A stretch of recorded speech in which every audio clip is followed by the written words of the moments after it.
Hi there, guys. So I decided I wanted to try something a little new. I know, like first thing in the morning too, and start kind of just a weekly video blog, maybe of sorts, just kind of a lame sort of life in the day or a day in the life of Andrea. Okay, I haven't gotten through coffee cup number 2 yet, so clearly I can't speak correctly. But I thought it would just be cool to, talk about the forecast, some of the things I'm noticing, why I make some of the decisions that I make, things that I might be watching, even though it might not necessarily get mentioned because our weathercasts are only 2.5 to as many as 3 minutes depending on the shift. So you don't get all the time to mention everything. You only have the time to get the important points out there. So for today's forecast, and today, just in case, I'm not sure when I'm going to be able to edit this and kind of get this all together, but today is Thursday. So this is Thursday morning. It's about 3:15 now. One of the strange things that I've noticed with the Thursday forecast, the dew point numbers, they've been trending lower and kind of delaying the increase in humidity. And based on where we're located around the ridge of high pressure that's building, I guess it does make sense. We have more at times of a north flow. Sometimes it's a little bit more west to south. It's been very changeable depending upon the amplification and shifting of the ridge. So I guess that's not entirely crazy here. So today it might just be a bit more humid as opposed to really feeling a full increase, and it would be later during the day. Dew points will get above 55, which this early in the season, it's noticeable as you're adjusting. By midsummer, when you're used to the crazy humidity, this is actually considered comfortable, even mid to high 50s for dew point numbers. But once you get to 60, and we'll get there at times, especially this weekend, that's when you're really going to feel it. So it might not be that bad today in terms of that feel. I'm one of those more sensitive people though. I don't know about you. Comment below and let me know if you're one of those people that are extra sensitive to humidity. I am, so I notice it. I always wonder, I have an oily combination skin type, and I wonder if that's just because of the oils on my face. With the higher humidity levels, I feel it more as opposed to somebody who might have drier skin in general. So I always wonder. Of course, correlation doesn't necessarily mean causation, but when I think about it from a nerdy, sciencey point of view, I wonder if that's the reason for it. Let me know if, comment below. I want to hear your thoughts and see, what you think. But some of the things that I notice, I print out model data and then I look at the output too. Yay. So I look at both visual and numbers because they just make my forecasting go quickly, which you need in the morning because you got to get everything done, or mostly everything done before show, particularly with the forecast, obviously. Today, I wrote 88 down on my sheet Monday and I settled for 87 and have been holding that 87. I'm going to go 88 today. We've overperformed by a degree the last couple of days. I think it was Tuesday, we forecasted 80. I wanted 81. I said, you know what, if we get to 81, I'll go 86 yesterday, where we had 85. It happened, so I went 86 yesterday. We got to 87 yesterday at Harrisburg, so I have no problem going 88 today. Trend is your friend here, and all the numbers continue to increase, so I'm confident in that decision. 90 is still not entirely off the table tomorrow. I'm not compelled to bump it up today, but it wouldn't shock me. We'll see how I feel about that tomorrow.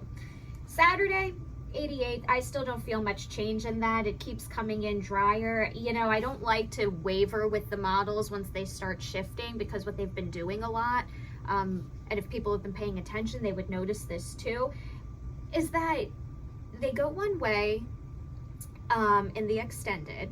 As it gets closer, so maybe like 4 or 5 days out, they start to back down, and then they start to shift the other way. I've noticed that a lot, not all the time, but yeah, that's interesting. So I'll be keeping an eye on that. I haven't changed my numbers for the weekend. I've been gung-ho on high 80s Saturday and yes, 90 Sunday. Let the record show. I've been going 90 for Sunday since I came in Monday.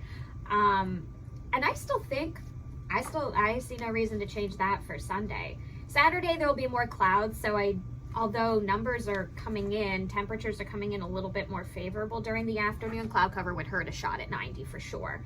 I mean, I think worst case scenario is 89, although I don't think that's very likely right now. I think 87 or 88, and I went 88 yesterday, so I don't feel like changing it.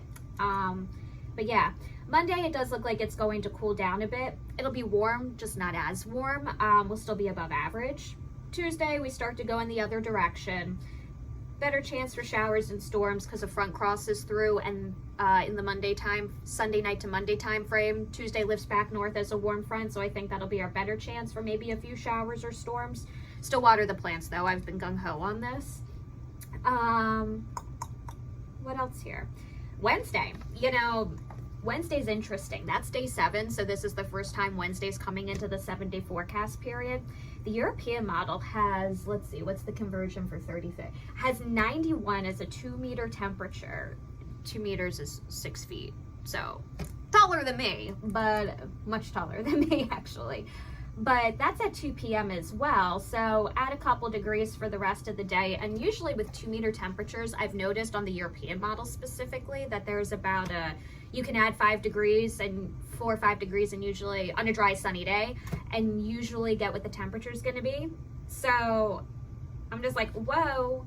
And these numbers are the most favorable for 90 that I've seen, even for the day I want to go 90. So in theory, for Wednesday, I should go 90 based on my logic all week long. Oh no. I don't know what makes me so hesitant this time around. Maybe it's because it's too much bold in one week. I mean, I don't want to say I'm conservative, but I like to be a little risky, and I've been a little risky with my 90 talk this week. But I've noticed others from last evening have kind of started to go in my direction. Won't call out any particular locations or names or anything, but it's like, maybe my risk, no risk, no reward. That's what I've been saying all week to myself. Maybe there'll be some reward for taking some risk for the first 90-degree day and when we're going to get it. We'll see. That's what I find fun about forecasting, by the way. I love forecasting. I love the challenge. Every day is different. There are no hard and fast rules, so, there aren't fallbacks. Even an easy pattern can have its challenges if you want to make them. But yeah, I mean, on paper, the European is an easy 90, and even the GFS. I mean, some numbers, they're not as favorable, but the GFS, it got an upgrade. I don't think this has been much of an upgrade, and it's been running cool. So it makes sense that the European would be mid-80s, but even still, based on the GFS's kind of cooler bias, this would say 90, assuming that, if we can pull off 90 Sunday, and especially if we can pull it off both Friday, tomorrow, and Sunday, I could absolutely see an easy 90 Wednesday. So even if we don't hit it Friday or Sunday, which is the day I really think we have a good shot at it, I mean, this can change, of course. This is day 7. And I think the problem is the next system is approaching, and I think I just want to wait it out for that just to see where all this lines up. But I think 90 is a possibility. I'll be conservative and go 89. So that's just kind of my thought process with what I'm looking at, what I'm thinking right now. And yeah, I mean, there'll be a brief dip in humidity Monday, actually. That's worth noting. And then it'll go back up again Tuesday, and it'll feel nastier, I guess, compared to what we've been used to during, the first half of spring and Wednesday. So yeah, that's the thought process for now. I'll be talking more too as the morning moves onward. This is like little snippets. This is going to be like probably maybe a 30-minute video blog. We'll see, or something a little longer. I don't know. I just want it to be fun, interesting. I'm just playing around and see how this is going to go and everything. So now that I got my forecast, I'm going to do some of my little things that I have to get done beforehand, like the ticker, get some graphics ready for myself for the morning ahead, our weather flash briefing that you guys can get on your Alexa device now, and yeah, a couple other things I need to get done before show. And important things too, like hair and makeup, because I can't go on air looking like this, obviously. As much as I would like to, I'm pretty sure sweatpants just don't work. All right, we'll check it in a little bit, guys. All right, guys, well, it's getting down to the wire here. It's about 10 of 5. And I just have a little bit of my hair left to do. This has actually been, and I thank the humidity for this. This has actually been, I think, a nice volume day for sure. Now, I do tease my hair just a little bit. I'm not sure if it's really necessary, but it at least helps with placing my hair. And a lot of hairspray. In case nobody's noticed, I have really thick hair. It's all real, no extensions. In fact, I'm probably due for a little bit of thinning out because I have to get that done because my hair is so thick. I know, right? Everybody wants, I'm sure thin-haired ladies think they want thick hair. I personally want some thinner hair. We always want what we don't have. That's for sure. It's hard to keep it in place when you have really thick hair. It seems like it's great and it's wonderful. And also keep in mind, my hair texture, I've got fine hair, but I've got a natural, I don't know, it's definitely more than a beach wave, I think, but it's definitely not spiral curls. My mom has those spiral curls, and Ava, my daughter, I'm realizing, has those spiral curls too. So it's interesting. But my mom has a lot thinner hair than me, so it's strange. I think I ended up with a hybrid of both my mom's hair and my dad's hair. And a completely different color than both of them. They both have brown hair, brown eyes. I'm random. I'm blonde hair and gray eyed. Everybody in my family has brown eyes. I don't know how I ended up with gray eyes. That's some recessive genes right there for sure. But I digress. But yeah, getting to showtime. Final touches on the hair. Have to get some lipstick too, because we have to wear masks if we're outside of the studio to adhere to safety protocols. We haven't had since the mask mandates have been lifted for unvaccinated people. Tegna's policy is that they're going to take it slow in terms of, dialing back on everything. And it's fine. I don't care personally. I've been doing it for this long, what's another few months or however long it's going to end up being. Whatever. To me, it's a small thing to do, and since my daughter Ava can't get vaccinated yet, there's that concern too. Would I be bringing it home to her? I don't know. I don't want to be that person to find out how my child would fare if she were to get it. As a parent, safety first, at least, don't at me. This is just my thoughts on it, and I'm allowed to have my own thoughts, as is everybody else. Just a little disclaimer there. But yeah, so the point I was getting at before that little bit of a tangent is that I've been leaning towards liquid lipstick because it just smudges everything.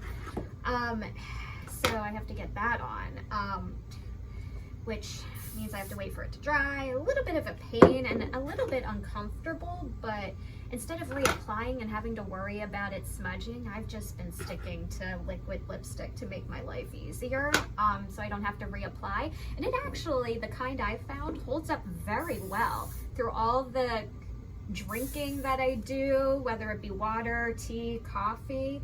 It really, oh, my hair looks weird here. It really actually holds up surprisingly well. So yeah. But yeah, almost ready for the forecast. I did end up doing some changes based on what Evenings did yesterday, Greg and Braden.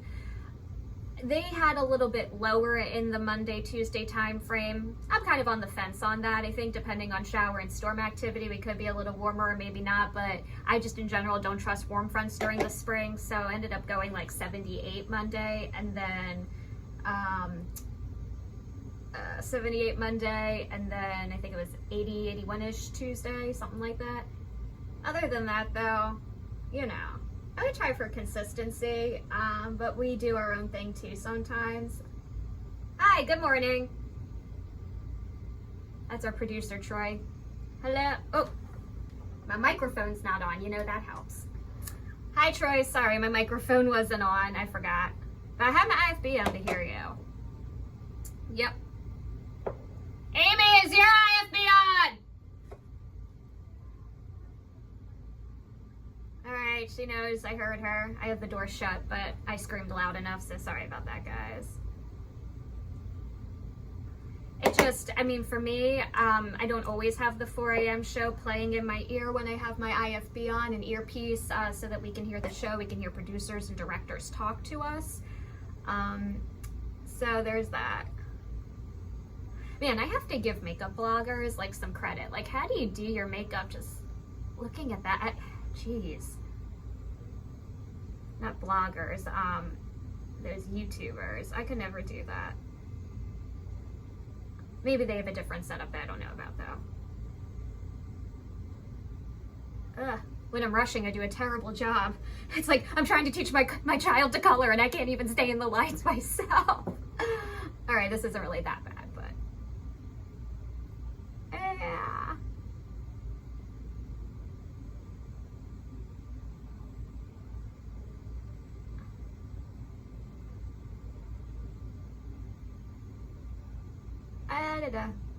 There we go.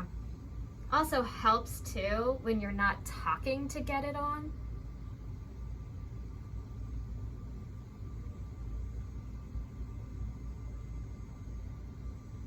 There we go. The one thing though, the one drawback to liquid lipstick though, is that it's not very forgiving. Like, it's very definitive. So if you do kind of, you know, if I'm a little too much caffeinated, you know, your hand shakes a little, yeah.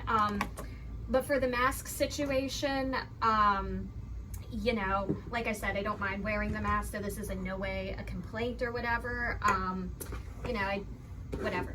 But it is the easiest workaround that I've been able to find. All right, well, I'm done. I just heard the show finish in my ear. I have like a minute to get into show. Donations are by appointment only, and for more information, redcrossblood.org/Fox43. Well, it's certainly another quiet and even milder start across the region. We can expect it to be even a little bit of a warmer one through the rest of today. Looking good for Marietta. You're coming in at 56 degrees. Winds are light to calm. That's how they've been the last several days. That's how they're going to stay today. You're at 61 now in Harrisburg, 60 in Carlisle, 53 in Lebanon, 52 degrees in Lewistown. Dew points aren't looking so bad either. These numbers are important because they tell us how humid it's starting to feel. These numbers below 55, so we're not really feeling too much by way of humidity at all this morning, though that could change briefly later today. Perhaps a hazy spot or two. Otherwise, viewing is clear this morning. Just a few clouds here or there, and again, that's really it. You'll need the sunglasses yet again. No jacket necessary this morning. The shorts too. Shorts, friends, I told you the whole rest of the week this was how it was going to be. Picture perfect, feeling nice for the kids as they head off to the bus stop this morning. For the ride home, temperatures will be a little bit warmer compared to yesterday by, say, a degree or two. We're looking at middle to upper 80s. And again, it's a little bit later during the day, say towards dinner time, that you might notice, say, a slight increase in humidity. Otherwise, though, it'll be wonderful for the kids getting outside, playing, just to put in the sunscreen, of course, and to reapply, especially until about 4 o'clock or so. Until then, that's when you've got your strongest sun rays, so that's something to keep in mind. Coming up, a boom in the housing market. All right, well, I'm almost through all of the shows now. It's about 8:20. I just finished one of my full weather forecasts, the longer ones that are 2.5 minutes or so, the ones where you see the 7-day forecast. Let me tell you, I have been doing a lot for sure. I've had to punch in the forecast for those county event graphics and then do a recording in between breaks that I post to social media now. So that takes up some time, of course, in between all of the hits where you actually see me on air. And since I do kind of a collaboration with the Travel Smart series that we're doing, I do a Travel Smart forecast now at the end of it. I like to prep that the day before. It just makes sure, you know, time management to kind of keep yourself, you know, ahead of the game instead of down to the wire and on the minute, down to the minute and whatnot. Really a lot goes into what we do. We're not just on air and then sitting around twiddling our thumbs here. Every minute counts, especially on the morning shift where, you know, like I said, you got to get most of it done beforehand. And then, you know, there are little things that you can do throughout. But yeah, overall, I mean, this day is gone, so fast. I was hoping to pop in a little bit earlier and try to record something before that, but like I said, you know, first and foremost, the on-air product is what's most important. So, I mean, like I said, I mean, fast-moving day ahead today for sure. What's everybody up to today? Afterwards, I mean, I've got some bunny nonsense to take care of. I'm thinking about trying another bunny bonding session. I just don't know if this morning's going to be that time. It might be a little bit better for me to maybe try to let them get out and have a little fun. My husband had to end up going into work a little earlier than expected, just because a couple things changed for him. So Stormy only got 20 minutes out. Apollo, I don't think he got any out time yet, so I'm gonna have to let them hop around. Until they're bonded, all of their cages, we had to move it out of our room. It was just becoming too much mess-wise, and just in terms of just livability and sustainability. But this is a better setup because it lets them hop around. Oreo and Dolce still have free reign, but what I'll do, they have a big cage that has their litter pans and it has their food stations in there and their water. I'll put them in the cage and keep them there. They don't like it, but until they're bonded and everybody loves each other, sorry guys, tough. But then I'll let Stormy out for a couple hours so he can, have free roam, run around. Apollo the same, and then Oreo and Dolce will be out again. So everybody gets their fair share of out time. Although Oreo and Dolce, because it's what they've been used to, and I don't want to just take that all away from them. That's kind of just how I'm planning it. So I think I'll try to show you a little bit of that later on once I get home. But for the most part, almost another day done for the most part here. So I'm home now. I had to make a little bit of a pit stop to pick up an anniversary card for my husband. Our anniversary is Monday. And birthday cards for my mother. Her birthday is this Friday. So, and now I've been letting these little guys out. So Stormy Coco has been out and about, hopping around, causing mischief somewhere. Can't even see where he is anymore. So it's his turn. Up, he's in his litter pan now. Good job. Taking a little something, I don't know, don't want to know. Anyway, and eating some hay, which is usually what they like to do. Apollo, yeah, he's being a good boy overall. He's a little fidgety. Apollo and Stormy, I didn't realize just how good Oreo and Dolce were with being handled. And even then it seemed a little shaky for me, but until I brought home the bunny bros, as we like to call them, or the boys, yeah, they need to get used to it a little bit. It's okay. Domesticated rabbits, when they're young, their instincts are still to think when they're being picked up, it's an animal going after them. They're trained to think that, and it takes time, domestication, a lot of handling to make sure that, you're breaking that mindset. And even then, sometimes it's not perfect. They don't like to to be moved when being held. At least, I've seen some rabbits that are just so great with it, and it makes me wonder if maybe I should have worked harder with Oreo and Dolce, and maybe I didn't. But they're 6 years old now, so they're probably pretty set in their ways at this point. I mean, trying to bond them to two younger rabbits that are a year old in and of itself is a big adjustment for them when they've just been used to it being the two of them for all these years. It's okay, boy. It's okay. Yeah, Stormy's eating some hay and probably using his litter pan, doing his business. And Apollo will go out once Stormy gets a little bit of out time hopping around. I came in here and Oreo and Dolce were out. And like I mentioned earlier, they're the ones, this is their room. It's a tiny bedroom. We have a 3-bedroom home. And this is a tiny bedroom and it's a spare bedroom. But my intent from the beginning was always to have this be the bunny room when we decided to purchase this house. Yeah, hi. It's okay, boy. You want a treatsy? That's always... I feel like they're learning that word pretty fast. It's funny because the story that we aired today about the wild animals, the foxes and whatnot, they're like, don't feed it, they'll keep coming back. I feel like that's just Animal 101. Animals are so much smarter than we give them credit for. Even wild animals that aren't domesticated, they can learn. And food is the primary motivator for learning. So, I don't know. It just shocks me that we have to keep telling people don't feed foxes, don't feed any kind of wild animal or raccoons or something like that. You know what I mean? Because yes, of course they'll keep coming back. If there's one, that's why you use treats to train animals. Of course. But oh, you're nervous. It's okay, boy. You're learning. But yeah, and you know, treat training, I mean, rabbits, you need positive reinforcement for rabbits. It gets you nowhere to be, it usually doesn't get you anywhere with any animal in general, to be any other way, physical or even to yell or be stern. You're just scaring them, especially domesticated. Well, rabbits that you want to domesticate because they're prey animals. They're used to being scared. So you have to, you know, if they're chewing on something you don't want them to chew, you either need to cover it up or you need to move them away every time they do it. It's called, oh, what's the word for it? Positive reinforcement, I believe. Basically, you're being passive aggressive. Maybe, because I would say that's not being aggressive in any way. You're just teaching them otherwise. But yeah, so this is just kind of what I do until I pick Ava up, if Ava is at her sitter that particular day. And then, well, it's nap time. We nap for a few hours. I sleep in shifts because I only sleep for a few hours through the evening. I go to bed at 8 after her bedtime at 7:30. So I'll usually let one or both of them, I mean Oreo and Dolce as a pair, because, you know, I don't have to worry about them going after each other just yet.